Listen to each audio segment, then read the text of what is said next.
barang pertanyaan. Kalau ibu-ibu nanti membaca biografinya Ustadz Quraisy Shihab, dia punya biografi yang isinya tentang kehidupan sehari-hari. Dia tidak cerita ilmu tafsir walaupun beliau itu pakar tafsir se-Asia itu. Dia hanya cerita apa yang dia lakukan sehari-hari dari Makassar, dari Sulawesi, lalu kuliah di Al-Azhar. Dia sangat senang dengan sepak bola, yang dia sukai klub Real Madrid. Tapi di antara bagian yang dia tulis, andaikan Tuhan memberikan kesempatanku yang kedua dan aku diberikan peluang untuk memilih kembali siapakah wanita yang akan mendampingi hidupku, aku akan tetap menjawab, aku akan memilih Ibu Fatmawati yang sekarang istrinya ibunda dari Najwa Shihab. Kalau ibu akan mengatakan saya akan pilih kembali suami saya yang seperti sekarang ini, itu it's okay, itu the best, itu bagus. Tapi ada ibu-ibu yang nggak jawab karena percuma aja, nggak akan dibalik lagi uangnya. Mau luka juga nggak mungkin. Baik, ibu, dalam Quran itu suami istri itu disebut apa? Kita selalu menggunakan bahasa Inggris, namanya couple. Couple. Berarti ibu masih segar. Couple. Dalam Quran itu bahasanya azwaj. Wa min ayatihi an khalaqa lakum min anfusikum azwaj. Apa makna azwaj? Beda dengan bahasa Inggris, husband, wife. Dalam bahasa Arab, untuk suami, untuk istri, dia zauj. Untuk suami, zauj. Untuk istri, zaujah. Ada tambah kamar, bukan. Pasangan-pasangan namanya azwaj. Nggak ada bedanya wife dengan husband, itu nggak ada bedanya. Kenapa? Karena makna asli dari azwaj, zauj, itu adalah orang yang ingin selalu mencocokkan dirinya, menjadi pelengkap bagi pasangannya, menjadi penggenap bagi pasangannya. Tidak ada di dunia ini orang yang cocok. Kalaupun ibu mengatakan saya cocok dengan suami saya, sebenarnya enggak, karena ibu punya kebesaran hati untuk mencocokkan diri. Bapak punya kebesaran hati untuk sama-sama mencocokkan diri. Karena sama-sama ingin mencocokkan diri, menutup kelemahan, menghebatkan kekuatan, menggenapkan, jadilah dia. Sampai sekarang ibu menikmati kehidupan bersama suami, insya Allah. Mohon maaf saya, bagi ibu-ibu saya, bagi ibunda saya yang mungkin telah didahului oleh suaminya, saya pun percaya sampai detik ini tetap merasakan kehadiran, kebersamaan, seolah-olah tidak pernah pergi. Yang pergi apanya? Fisiknya, rasanya, batinnya, rohnya tetap ada bersama kita. Itu makna zauj, azwaj dalam Quran, ya ibu. Karena memang tidak ada itu orang yang ketemu klop, tidak. Tapi ada negosiasi. Oleh karena itulah Allah katakan dalam Al-Quran, di antara tanda-tanda kebesaran kami, di antara tanda-tanda ayat kami menciptakanmu berpasang-pasangan. Supaya apa? Litaskunu ilaiha wa ja'ala bainakum mawaddah wa rahmah. Ternyata ibu teorinya begitu, tapi menjalaninya tidak mudah. Dia menjalaninya tidak mudah. Kalau kita ini dipertanyakan semua satu persatu, dikasih satu kertas kosong dengan satu pulpen, Apakah kita bahagia dengan perkawinan kita? Jawab. Lalu berapa persen kebahagiaan itu? Jawab. Ada nanti satu hal yang paling penting. Kalau ibu-ibu diberikan kertas, lalu diminta untuk tuliskan apa yang ibu keluhkan kepada suaminya. Daftarnya panjang atau daftarnya nol? Apa yang dikeluhkan? Oleh karena itu, tidak ada perkawinan yang hebat tanpa dilandasi dengan tauhid. Ibu, ada dua dalam Al-Quran itu. Dalam konteks muamalat ya, bukan dalam konteks tauhid. Dalam konteks muamalat ada dua hal yang diurus Allah langsung. Yang pertama masalah perkawinan, yang kedua masalah warisan. Kenapa Allah murka kalau warisan tidak diberi? Padahal keluarganya meminta. Kenapa Allah murka kalau warisan diselewengkan? Kenapa Allah murka kalau warisan itu tidak disampaikan kepada yang berhak? Wa ta'kuluna turasa aklal lamma. Kenapa? Karena yang ngatur itu Allah. Laki-laki dapat 2 bagian, perempuan 1. Istri nggak ada anak dapat 1/4, ada anak dapat 1/8. Suami nggak ada anak dapat 1/2, ada anak dapat 1/4. Ibu punya, kalau yang meninggal punya anak ada cucunya 1/6. Ayah juga begitu. Itu yang buat 1/3, 1/6, 1/4 itu siapa? Allah dalam surah An-Nisa, bukan keinginan kita. Itu yang Allah murka kalau orang bermain-main dengan masalah waris. Yang kedua Pak, masalah perkawinan. Itu yang sering dibacakan itu, yang Al-Quran menyebutnya misaqan ghalizun. Perkawinan itu ikatan yang amat kuat. Mengapa Ibu? Bukan usaha kita. Memang dari lahiriahnya itu kayak ada usaha manusia, iya.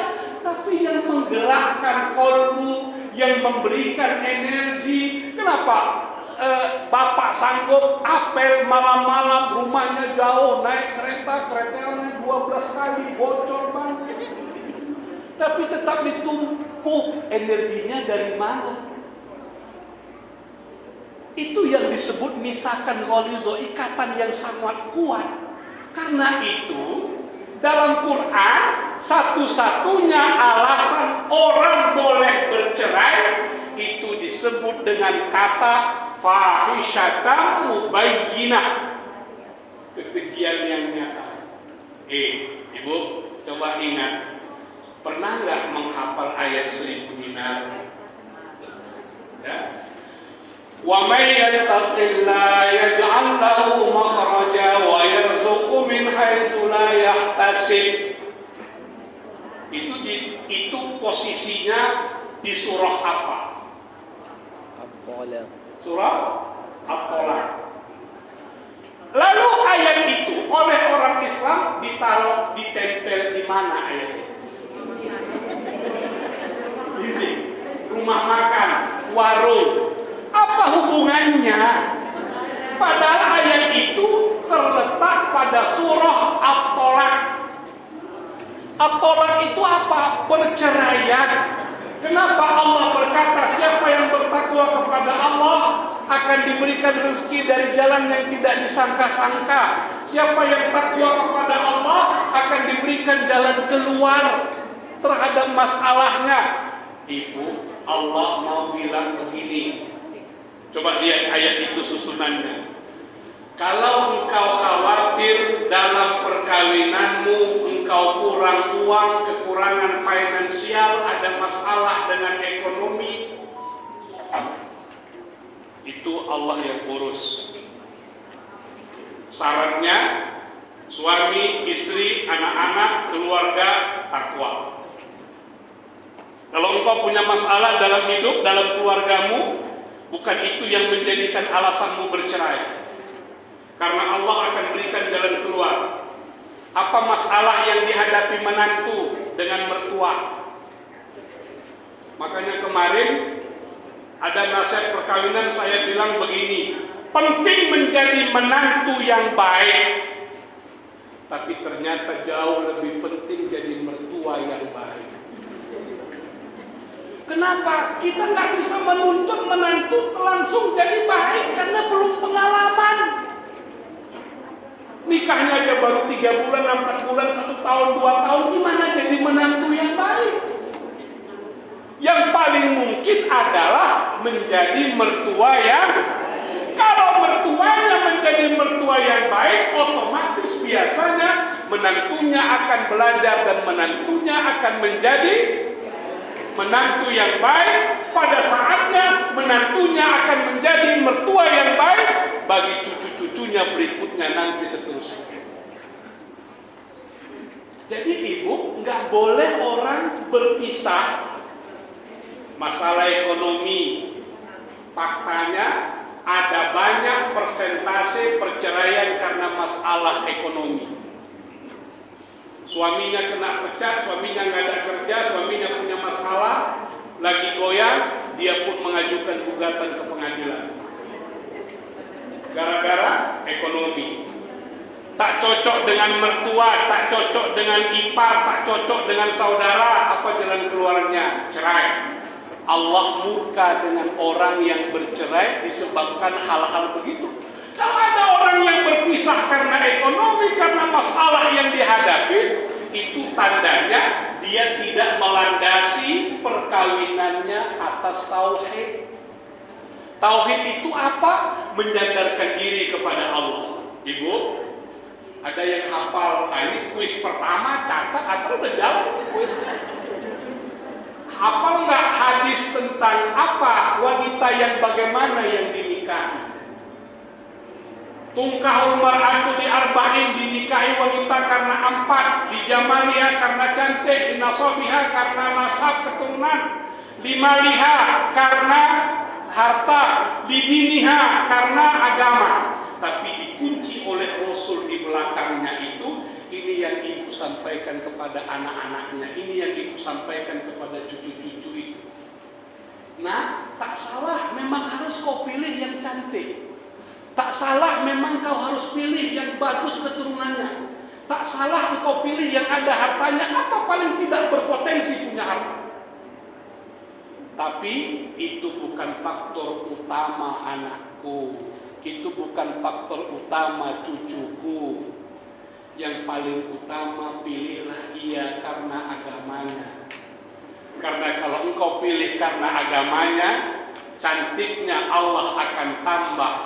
Kemuliaan keturunannya Allah akan tambah, hartanya Allah akan tambah, karena sang pemilik harta adalah Allah Subhanahu wa Ta'ala.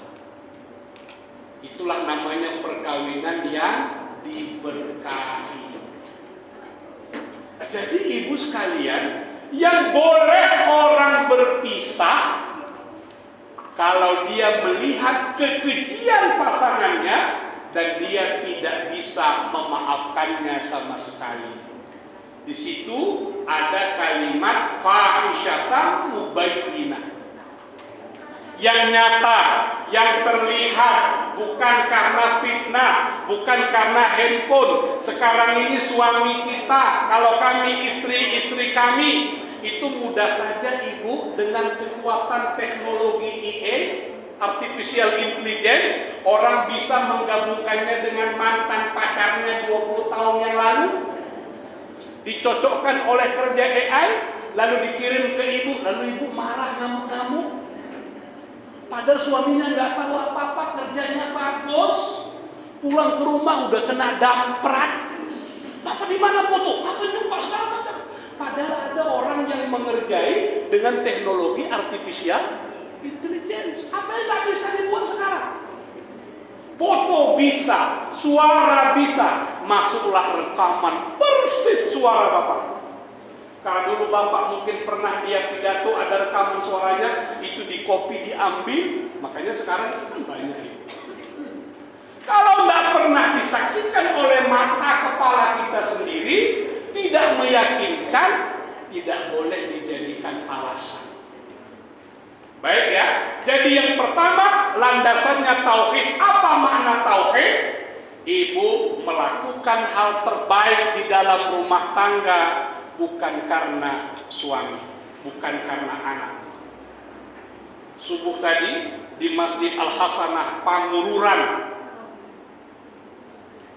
salah satu yang saya katakan makna tauhid itu kita bapak-bapak bekerja keras cari nafkah bukan untuk istri, bukan untuk anak, tapi kerjakan semuanya karena Allah. Saya percaya kalau ibu hari ini dalam hidup banyak mengalami kekecewaan dengan suaminya karena ada yang salah ibu. Kalau ibu banyak kecewanya dengan anaknya, ada yang salah. Pernah ada satu pengajian itu ceritanya begini. Hari ini ulang tahun perkawinan. Suaminya belum pulang kerja. Istrinya mau memberikan surprise yang hebat. Kamar tidurnya dibuat bagus, dikasih harum, makanan disiapkan segala macam. Ingin memberikan kejutan. Walaupun memang pada akhirnya dia nanti terkejut. Pulanglah suami, assalamualaikum, waalaikumsalam, ya dari capek kali abang. Dia berharap suaminya tahu, suaminya paham lalu mengucapkan apa kan? Nggak ada, masuk kamar, Bob langsung tidur. Tidur. Ya itu kasihan deh, lu itu jadi. Kenapa dia melakukan sesuatu karena suaminya? Ibu, ayo kita mau jujur. Siapa di antara kita yang tadi sebelum sampai kemari mendapatkan pujian dari suaminya? Karena saya ubah pertanyaannya, kapan terakhir kali bapak muji ibu? Nanti bapak bilang, pak, abang, apa lagi? Apa lagi panggilannya? Bilang, tadi kami ngaji, Ustadz aja puji kami semua. Kami cantik-cantik, masa suaminya gak pernah puji istrinya? Sama ibu, kalau saya tanya dengan bapak-bapak, Pak, kapan terakhir kali suami istrinya puji bapak? Itu gini semua. Padahal resepnya itu dalam satu hari ada 3 pujian yang harus terlontar dari mulut kita untuk masalah yang berbeda. Pertama karena kecantikan. Kalau sebenarnya istrinya dalam pandangan umum nggak cantik, boleh nggak dia mengatakan istrinya lah yang paling cantik? Boleh nggak? Boleh. Itu pertama yang dipuji. Yang kedua masalah makanan. Yang ketiga masalah rumah tangga atau apapun yang ada di situ. Itu kalau meletakkan anduk, siapa yang paling rapi meletakkan anduk? Ibu-ibu atau bapak-bapak? Ibu. Pernahkah suaminya bilang, Mama kok bisa rapi begini ya kalau Mama naruh anduk? Padahal bapak-bapak kalau ngomong gitu, nanti setelah itu bapak-bapak mau naruh anduk dimanapun pasti nggak dimarahi istrinya. Karena sudah dikunci. Gimana sih caranya? Kok nggak bisa rapi-rapi? Mama kok rapi sekali naruh anduknya. Selesai. Itu ya. Tauhid itu ibu sekali lagi lakukan pekerjaan rumah tangga itu semata-mata karena Allah. Karena itulah janji kita setiap kali sholat. Inna sholati wa nusuki wa mahyaya wa mamati lillahi rabbil alamin. Suami juga begitu. Apapun yang ibu kerjakan di rumah tangga itu persembahkan untuk Allah, karena Allah lillah, dengan nama Allah billah, ma Allah kita akan berharap Allah membersamai kita. Bukan karena suami, bukan karena anak-anak. Tapi kalau hari ini ibu mengerjakan rumah tangganya karena suaminya, karena anak-anaknya, karena ingin sayang, ingin dipuji, siap-siap untuk selalu kecewa. Itu yang pertama. Yang kedua, Tugas istri itu apa? Membangun rumah tangganya dengan nilai-nilai madrasah, nilai-nilai masjid. Jangan jadikan rumah tangga kita bagaikan rumah sakit. Rumah sakit, orang bicara tentang balas jasa. Jangan merasa paling berjasa dibanding suami. Suami pun tidak boleh merasa paling berjasa dibanding istrinya. Jangan banyak kali cerita kau bang.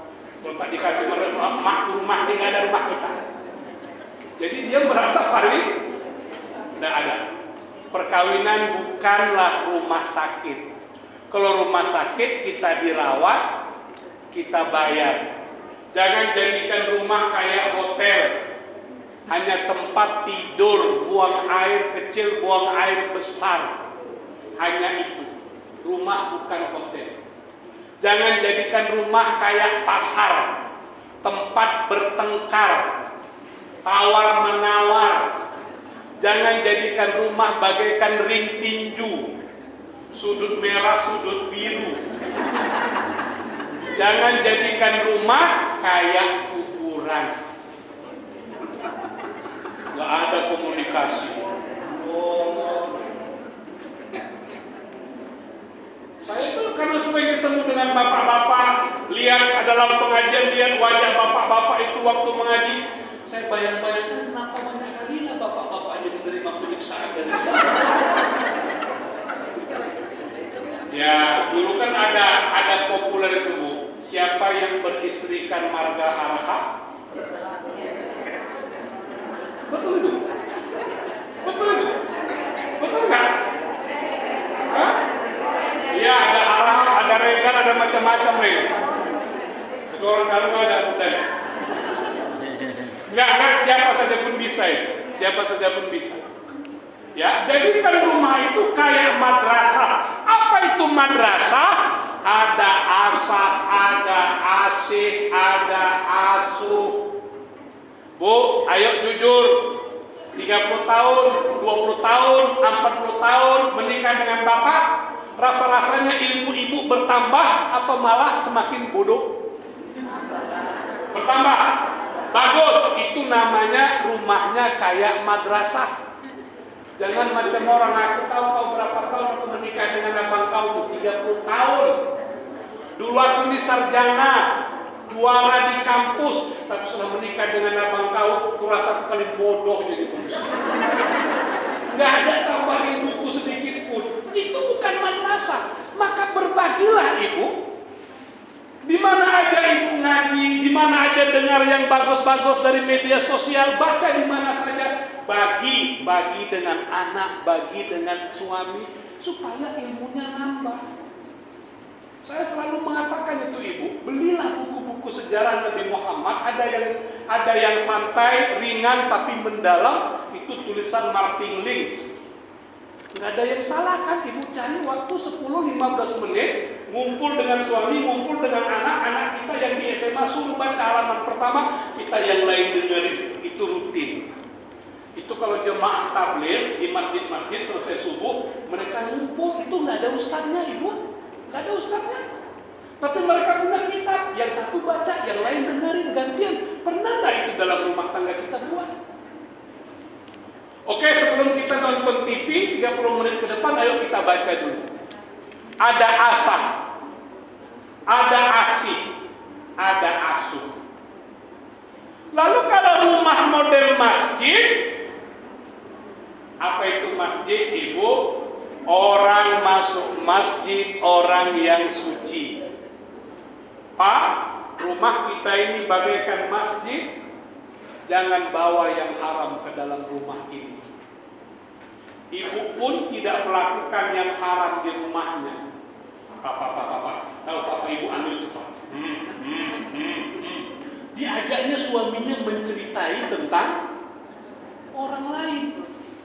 Istri saya itu Pak, ini, waduh, kita jadikan rumah kita itu untuk menebar fitnah, menghibah.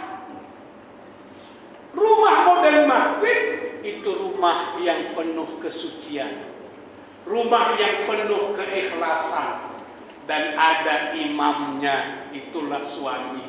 Itulah ayat yang dibacakan tadi. Tapi imam bukan imam yang mutlak. Dia salah, kita koreksi. Ibu boleh berdebat dengan suami, boleh mempertahankan pendapat dengan suami. Tapi begitu suaminya mengatakan keputusan A, ikut. Bukan berontak, bukan menolak. Tugas ibu hanya menjelaskan argumentasi, menyampaikan alasan. Belum bisa diterima, ikut. Nanti belakangan akan terlihat mana yang benar, mana yang tepat, mana yang jujur. Yang berikutnya, makna masjid itu, masjid dijadikan tempat membuat orang semakin dekat dengan Allah. Ada satu istilah yang bagus, Ibu. Mana lebih baik, sholat sunat di masjid dengan sholat sunat di rumah sendiri? Perempuan dan laki-laki, sholat sunat yang terbaik di mana? Di rumah. Kenapa sholat sunat terbaik di rumah? Kalau bahasanya Gus Baha itu, dia buat bahasa begini: berikan jatah rumahmu untuk dijadikan tempat sujud. Sedekat apapun rumah kita dengan masjid. Coba lihat sejarahnya di Masjid Nabawi, di mana Nabi melaksanakan sholat sunat rawatib. Makanya masjid yang bagus itu terang dia buat pengumuman. Jarak azan dengan qomat subuh 15 menit. Jadi bapak-bapak bisa ukur. Namun kita ini kan manusianya beda. Sekali mendayung, ya udah ke masjid aja. Nggak ada yang salah, Ibu. Nggak ada yang salah, itu nggak salah. Tapi jadikanlah rumah juga untuk tempat sholat, tempat sujud. Kalau duit banyak, rumah besar, bolehlah dibuat mihrab. Kalau rumahnya tak besar, terbatas, pastikan aja ada sebuah tempat yang kita melaksanakan sholat di tempat itu.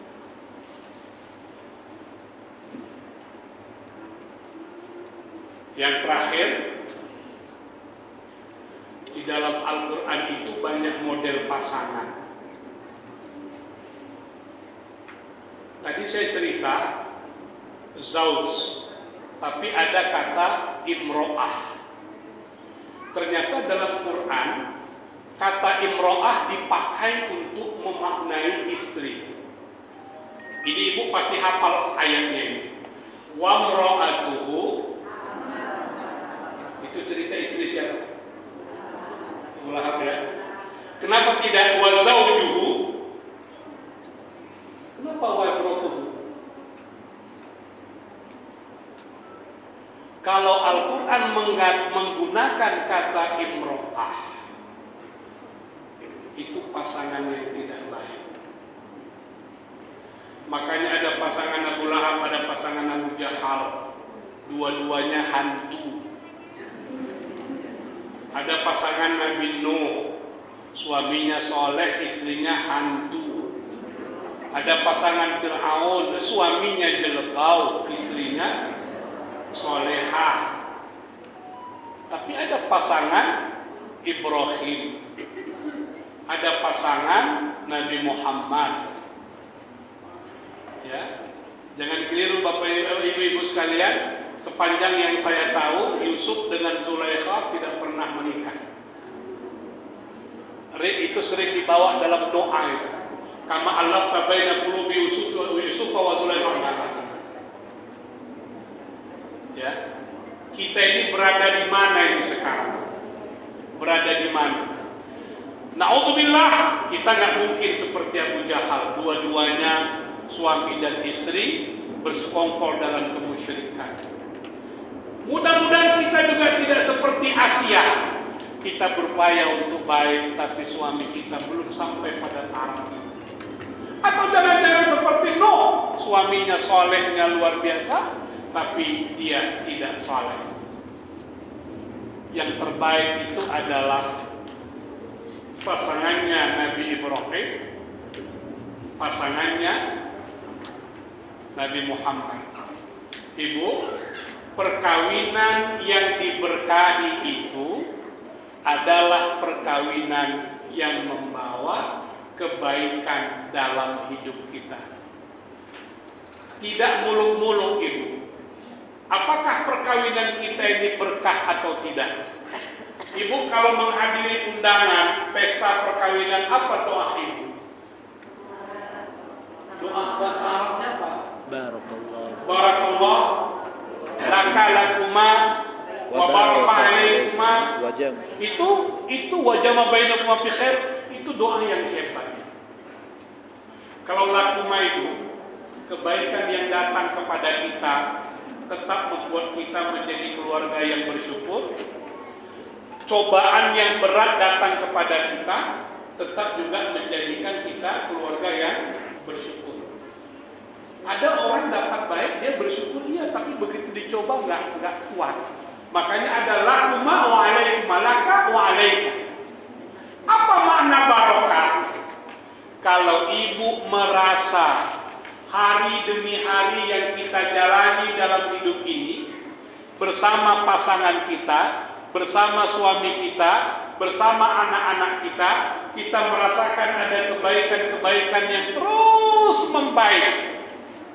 Itu adalah perkawinan yang barokah.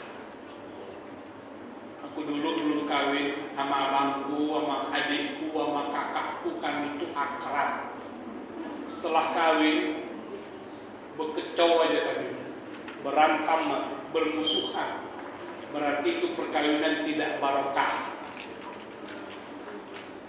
Suaminya dulu waktu sebelum menikah paling taat dengan ibunya, patuh dengan ibunya. Begitu menikah tidak lagi patuh dan taat pada ibunya. Itu tidak barokah. Sebelum kawin suaminya ini sayang betul dengan adik-adiknya. Setelah kawin dia tak peduli dengan adik-adiknya. Itu perkawinan yang tidak barokah. Perkawinan yang barokah itu kehadiran kita bersama pasangan kita melipat gandakan semua kebaikan yang ada di dalam keluarga itu. Saya ingin mengatakan Ibu, kalau untuk para bunda-bunda saya, ini bekal buat anak, ini bekal buat cucu yang masih 50-an tahun, 40-an tahun, ini peluang potensi untuk menjadikan keluarga kita itu tetap baik. Nggak ada keluarga yang baik, yang sakinah, mawaddah, warahmah, bukan given, bukan pemberian langsung dari Tuhan, bukan anugerah, enggak. Tapi dia adalah lewat usaha yang panjang, usaha yang serius, usaha yang keras untuk membangun sebuah keluarga yang hebat. Disitulah nanti Allah menyertai keluarga kita sehingga Allah memberikan bantuan-bantuannya. Saya ditanya orang, apa resep supaya Allah turun campur dalam hidup keluarga kita? Jawabannya Ibu, jangan ada yang berkhianat. Itu doanya kan itu. Apa doa Ibu? Ini doa bukan untuk pengantin baru ini. Siapapun yang sudah berpasangan, berkeluarga, doa ini nggak boleh putus. Rabbana hablana min azwajina wa dzurriyyatina qurrata a'yun waj'alna lil muttaqina imama. Bagaimana Allah intervensi dalam kehidupan keluarga kita kalau kita berkhianat dengan pasangan kita? Hadis kedua, sahih. Apa kata Nabi? Hadis qudsi, ana thalithum minasyarikain ma lam yakun ahaduhuma. Ini bukan hanya dalam bisnis saja Ibu. Kalau Ibu bekerja sama dalam bisnis, berkongsi dalam modal, tapi salah satu berkhianat, Allah keluar dari persekutuan itu, maka bisnis itu kehilangan keberkahan. Tapi kalau semuanya sama-sama jujur, perkawinan itu sama-sama jujur, Allah yang intervensi dalam keluarga kita. Tidak ada orang yang kuat di dalam perkawinannya tanpa melibatkan Allah dalam rumah tangganya. Undanglah Allah dengan iman, dengan amal soleh, dan tetap saling jujur dengan pasangannya. Terima kasih. Mohon maaf. Assalamualaikum warahmatullahi wabarakatuh. Waalaikumsalam warahmatullahi wabarakatuh. Yang pertama, ini langsung. Yang pertama